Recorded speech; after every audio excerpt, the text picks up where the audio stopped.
Hallelujah, hallelujah.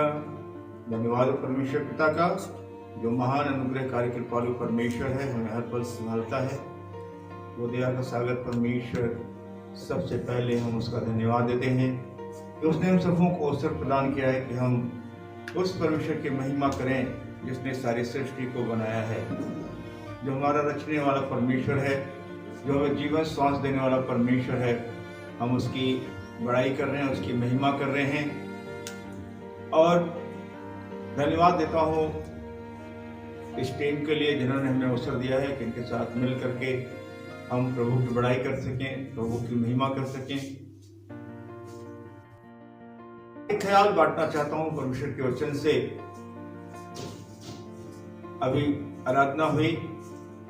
परमेश्वर चाहता है कि हम अपने जीवन को उसके इच्छा के अनुसार तैयार करें, परमेश्वर की मर्जी हमारे जीवन के अंदर पूरी हो।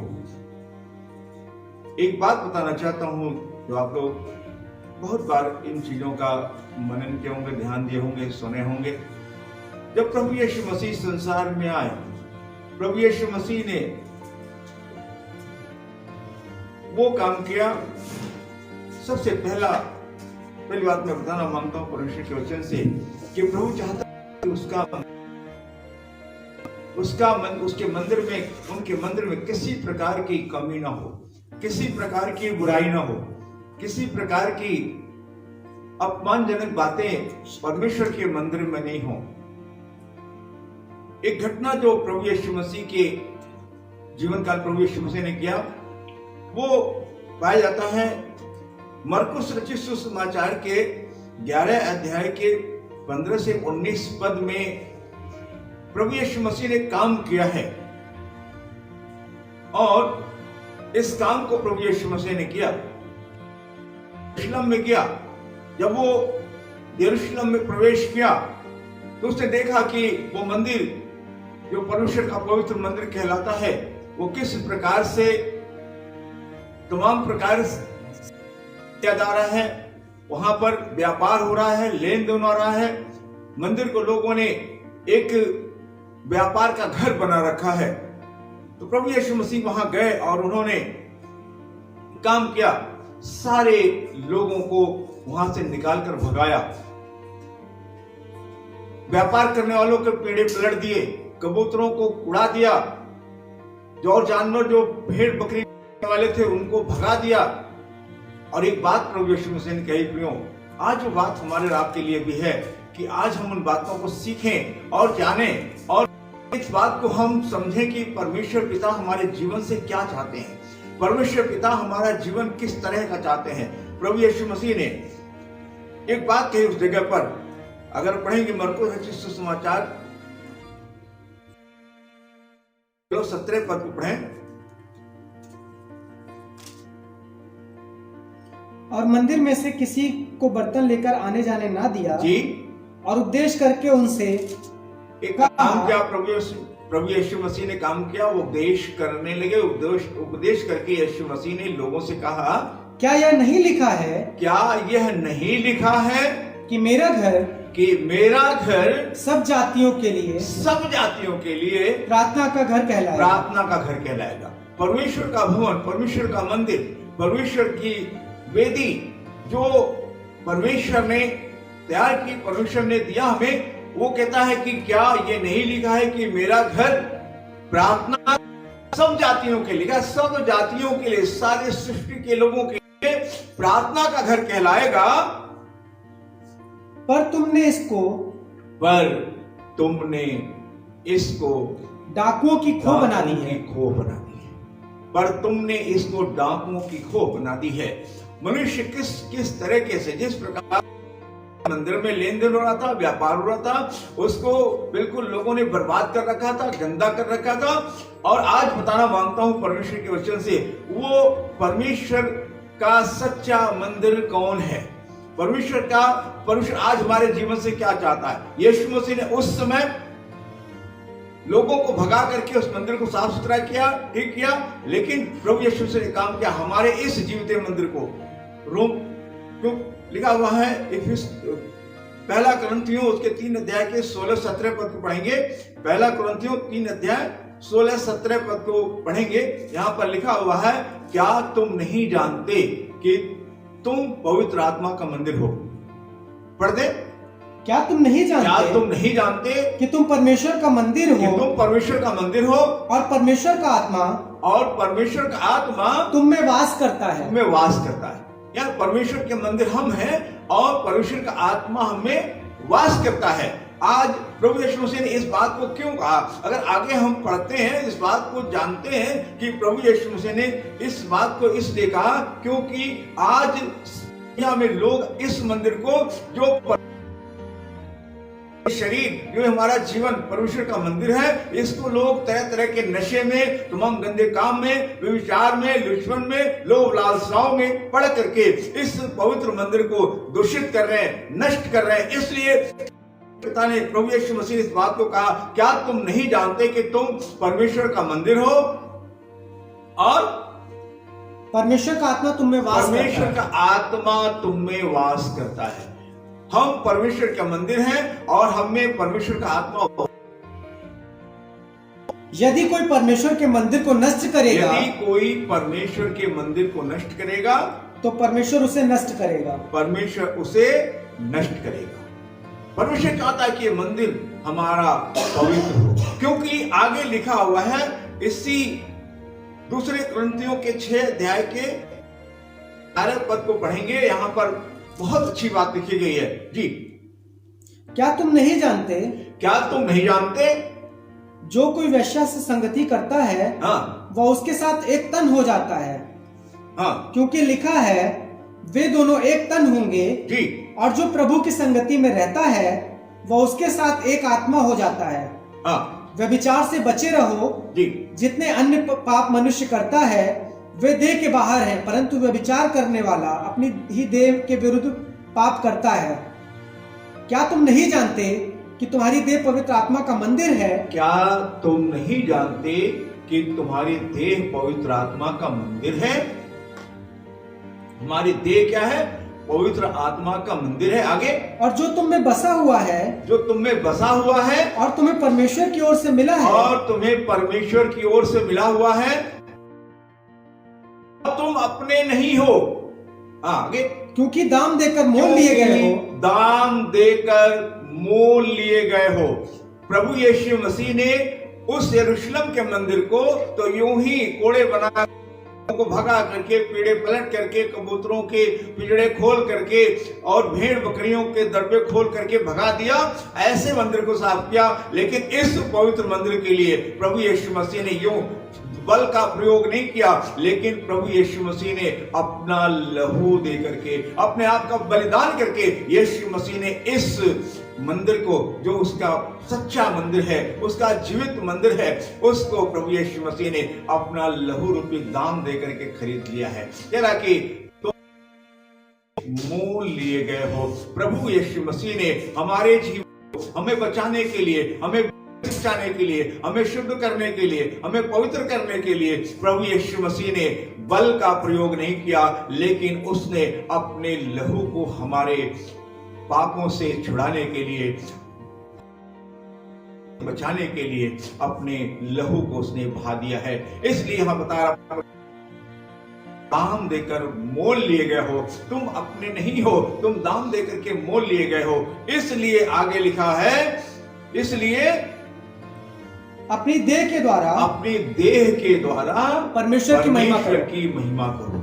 इसलिए अपनी देह के द्वारा परमेश्वर की महिमा करो। यानी कि हम अपने देह के द्वारा इस बात को देखें, हम क्या करते हैं, हम किस प्रकार का काम कर रहे हैं, किस प्रकार से हम चल रहे हैं, किस प्रकार से हम बातें कर रहे हैं, किस प्रकार का हमारा लोगों के साथ व्यवहार है, किस प्रकार का आचरण हमारा है। इस बात को हम ध्यान दें, क्योंकि हम अपने नहीं हैं। प्रभु ने हमें अपने लहू रूपी दाम दे करके खरीद लिया है। हम यीशु मसीह के लोग हैं। प्रियो, इसलिए बताना मांगता हूं कि हम अपने नहीं हैं। अपने देह के द्वारा परमेश्वर की महिमा करो। और इब्रानी अगर लिखा हुआ रोमियो के 12 अध्याय के 1 पद में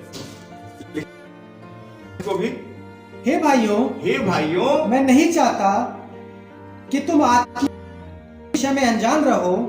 रोमियो 12:1।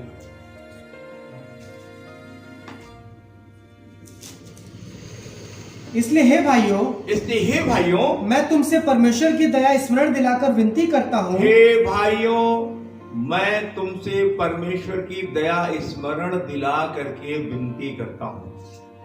यहाँ पर पौलुस के तुम्हें परमेश्वर की दया स्मरण दिलाकर विनती करता हूँ, क्योंकि परमेश्वर ने हम पर दया की, और इतनी बड़ी दया की कि जब हम पापी थे, लिखा है समय पर भक्तहीनों के लिए मरा, हम भक्तहीनों को अपनी जान दी। यीशु मसीह ने हमारे लिए अपने प्राण तक को दे दिया। यीशु मसीह ने अपने जिस्म का एक एक बूंद खून बहा दिया, ताकि हम जो पाप में पड़े हैं, हम जो बुराई पड़े हैं, हम जो शैतान के बंधन में जकड़े हुए हैं, तमाम दुश्मन में पड़े हुए हैं, तमाम गंदे कार्यों में पड़े हुए हैं, और प्रभु यीशु मसीह शैतान के वश से हमें छुड़ा ले। कह रहा है कि मैं परमेश्वर की दया स्मरण दिलाकर तुमसे विनती करता हूं कि अपने शरीरों को, जो हमारा शरीर जो जीवित परमेश्वर का मंदिर है, जो परमेश्वर के द्वारा खरीदा गया है, यीशु मसीह के लहू के द्वारा दाम देकर खरीदा गया है, हम अपने नहीं है, इसलिए अपने शरीरों को पवित्र और परमेश्वर को भावता हुआ बलिदान करके चढ़ाओ। यही तुम्हारी आत्मिक सेवा है। प्रियो, हम अपने आप को, अपने जीवन को परमेश्वर को पूर्णतया समर्पित करें, पूरी तरीके से यीशु मसीह के हाथ में अपने आप को समर्पित करें, क्योंकि अगर ऐसा हम करेंगे तो परमेश्वर हम पर अनुग्रह करेगा, परमेश्वर हम पर अपनी दया करेगा, और हम परमेश्वर पिता की महिमा करने पाएंगे। प्रभु की कृपा हम पर बनी रहेगी। प्रियो, हम परमेश्वर के नाम की बड़ाई करने पाएंगे। अगर हम पढ़ेंगे 2 कुरिन्थियों 6 अध्याय के 16 से 18 पद को, और मूर्तियों के साथ परमेश्वर के मंदिर का क्या संबंध? जी, क्योंकि हम तो जीवते परमेश्वर के मंदिर हैं। हम तो जीवते परमेश्वर के मंदिर हैं। गए हैं परमेश्वर का वचन बता रहा, हम अपने देह के द्वारा परमेश्वर की महिमा करें। हम परमेश्वर के खून के खरीदे गए लोग हैं, और कह रहा है यहाँ पर, क्योंकि हम तो जीवते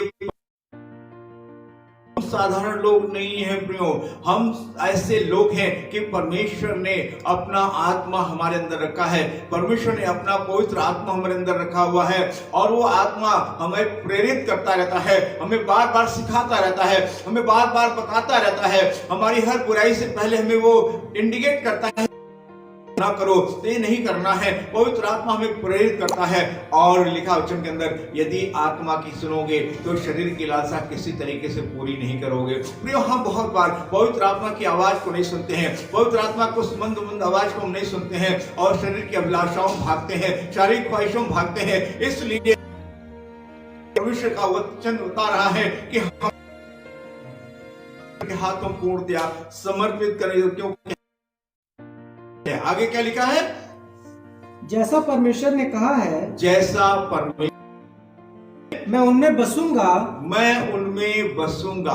क्या कह रहा कि पहले कहता है कि परमेश्वर का आत्मा में बसा हुआ है, परमेश्वर कह रहा कि मैं उनमें बसूंगा, मैं उनमें बसूंगा। परमेश्वर हमारे जीवन के अंदर रहना चाहता है, इस मंदिर के अंदर परमेश्वर रहता है। लिखा है जगह पर कि वो हाथ के बनाए हुए मंदिरों में नहीं रहता। परमेश्वर सारे सृष्टि का निर्माण करने वाला है, सारी दुनिया को बनाने वाला परमेश्वर है, वो सब कुछ निर्माण करने वाला परमेश्वर, सारी चीजों को बनाने वाला परमेश्वर, सारी सृष्टि का मालिक होने वाला परमेश्वर, वो हाथ के बनाए हुए मंदिरों में नहीं रहता है, वो हमारे अंदर रहना चाहता है, हमारे जीवन में रहना चाहता है।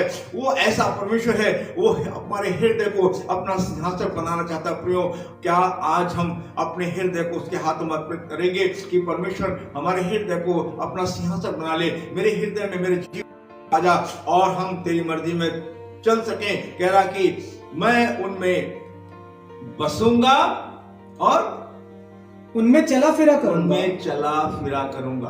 परमेश्वर हमारे अंदर बसेगा, हमारे अंदर चला फिरा करेगा। और क्या लिखा है? और मैं उनका परमेश्वर हूँगा, और मैं उनका परमेश्वर हूँगा। कह रहा मैं उनमें बसूंगा, उनमें चला फिरा करूंगा और मैं उनका परमेश्वर हूँगा। आगे, और वे मेरे लोग होंगे, और वे मेरे लोग। मैं उनमें बसूंगा, उनमें चला फिरा करूंगा, मैं उनका परमेश्वर हूँगा, लोग होंगे। आगे, इसलिए प्रभु कहता है, इसलिए क्या करना है, कब परमेश्वर हमारे अंदर बसेगा, कब परमेश्वर हमारे जीवन में रहेगा, कब परमेश्वर हमारे अंदर रह करके हमारे जीवन को जरूरत है कि हम अपने आप को पूरी तरीके से परमेश्वर पिता के हाथ में अर्पण कर दें, उसके हाथों में पूरी तरीके से दे दें। प्रियो, यहाँ लिखा, आगे लिखा हुआ है, इसलिए प्रभु कहता है, इसलिए प्रभु कहता है, उनके बीच में से निकलो, उनके बीच में से निकलो, बुराइयों से निकलो, पाप से निकलो, गंदे कामों से निकलो, लुचपन से निकलो, शराब से निकलो, नशाखोरी निकलो, क्योंकि परमेश्वर तब हमारे जीवन के अंदर वास करेगा, तब हमारे जीवन के अंदर रहेगा जब इस मंदिर को हम पवित्र करेंगे। क्योंकि पवित्र बनो, लिखा पवित्र बनो क्योंकि तुम्हारा बुलाने वाला पवित्र है। इसलिए हमें पवित्र बनना है, इस जीवन को पवित्र बनाना है, इस मंदिर को पवित्र बनाना है, तब परमेश्वर हमें चला फिरा करेगा, हमें बसेगा। कह रहा है कि उनके बीच में से निकलो और अलग रहो, और अलग रहो। मैं ये नहीं कह रहा हूं, परमेश्वर ने नहीं बता रहा कि हम दुनिया से निकल जाएं, हम लोगों के बीच में न, लेकिन उनकी बुराइयों से, लिखा उनमें रहते पर उनके से काम तुम मत करो, उनके जैसा व्यवहार तुम मत करो। लोग हमें मिल सकते हैं लेकिन उनके जैसा व्यवहार हम नहीं करें। यहाँ लिखा है उनमें से निकलो, उनसे अलग रहो। आगे, और अशुद्ध वस्तु को मत छुओ, अशुद्ध चीजों को मत छुओ, अशुद्ध कार्यों को मत करो, अशुद्ध काम मत करो, अशुद्ध वस्तुओं को मत छुओ, तो मैं तुम्हें ग्रहण करूंगा, तो मैं तुम्हें ग्रहण करूंगा। परमेश्वर में कब ग्रहण करेगा? हम बुरे कामों से बाहर हो जाएंगे, गलत कामों से बाहर होंगे, कुकर्म को नहीं करेंगे, नशाखोरी नहीं करेंगे, तमाम प्रकार हम परमेश्वर पिता की महिमा करेंगे, अपने हृदय रूपी सिंहासन को परमेश्वर के हाथों में अर्पण करेंगे, परमेश्वर को आमंत्रित करेंगे। क्योंकि कहता है कि देख मैं द्वार पर खड़ा हुआ खटखटाता हूं, जो कोई अपने द्वार को खोलेगा मैं उसके भीतर आऊंगा, मैं उसके भीतर रहूंगा, उसके भीतर रहूंगा, उसके साथ खाना खाऊंगा, मेरे साथ खाना खाएगा। प्रभु चाहता है कि हम अपने हृदय को पूरी तरीके से उसके लिए खोल दें, लेकिन खोलना ही कोई जरूरी नहीं है, जरूर इस बात की कि हम अपने हृदय को पूरी तरीके से पवित्र करें। कह रहा उनमें चला फिरा करूंगा, उनमें बसूंगा, उनमें रहूंगा, और कह रहा कि मैं तुम्हारा पिता हूंगा और तुम मेरे बेटे और बेटियां होंगे। प्रियो, क्या हम परमेश्वर के बेटे बेटियां सिर्फ ऐसे कहलाना मांगते हैं? आज तो हम सब, सारी दुनिया के लोग पिता परमेश्वर कहते हैं, लेकिन बेटे और बेटियां वो होंगे जो अपने आप को पवित्र करेंगे, जो अपने आप को शुद्ध करेंगे, जो इस मंदिर को दूषित होने से बचाएंगे। वही लोग परमेश्वर पिता के बेटे और बेटियां होंगे। उसके पवित्र मंदिर बन करके उसकी महिमा करना प्रिय, हम उसके पवित्र मंदिर हैं। इसलिए हमें अपने आप को पूरी तरीके से प्रभु के हाथों में अर्पण करना है, प्रभु के हाथों में देना है, ताकि हम अपने जीवित परमेश्वर की बड़ाई कर सकें, अपने जीवित परमेश्वर की महिमा कर सकें। फिर आइए इस समय अपने आप को परमेश्वर के हाथों में अर्पण करें। एक छोटा सा कोरस, एक छोटी सी लाइन गाना चाहते हैं, एक छोटी सी लाइन आपके सामने रखना चाहते हैं, क्योंकि हम परमेश्वर के मंदिर हैं, हम परमेश्वर के मंदिर हैं, और हम अपने आप को पूरी तरीके से हाथों में डेडिकेट करें, उसको अर्पण कर दें, ताकि परमेश्वर का मंदिर बनकर हम उसकी महिमा कर सकें। Hallelujah, Jesus Lord.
हाँ प्रभु, हम आपके मंदिर हैं, हम जीवित मंदिर हैं प्रभु, और चाहते हैं प्रभु जैसा आपका मंदिर होना चाहिए वैसे अपने आप को बना सकें।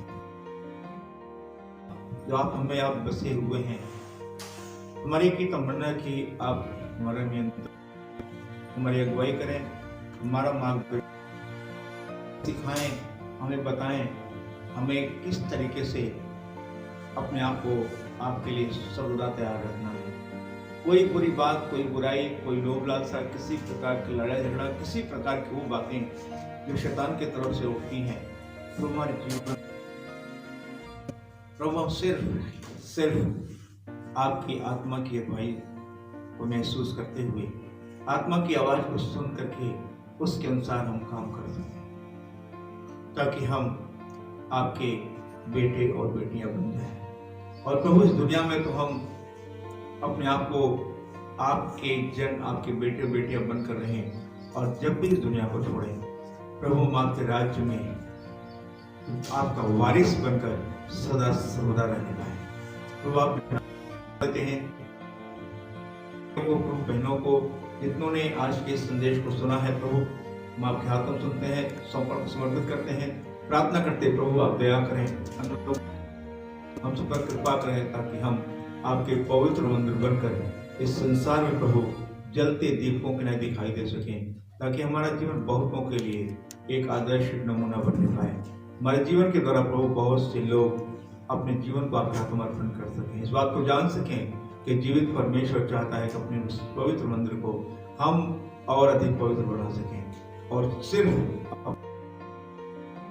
ईश्वर की महिमा करने पाए। प्रभु आपके नाम को धन्य कहते हैं, आपकी बड़ाई करते हैं, सब बातों में प्रभु से आराधना में आपको देते हुए प्रार्थना यीशु मसीह के पवित्र और सामर्थ्य नाम से मांगते हैं, आमीन।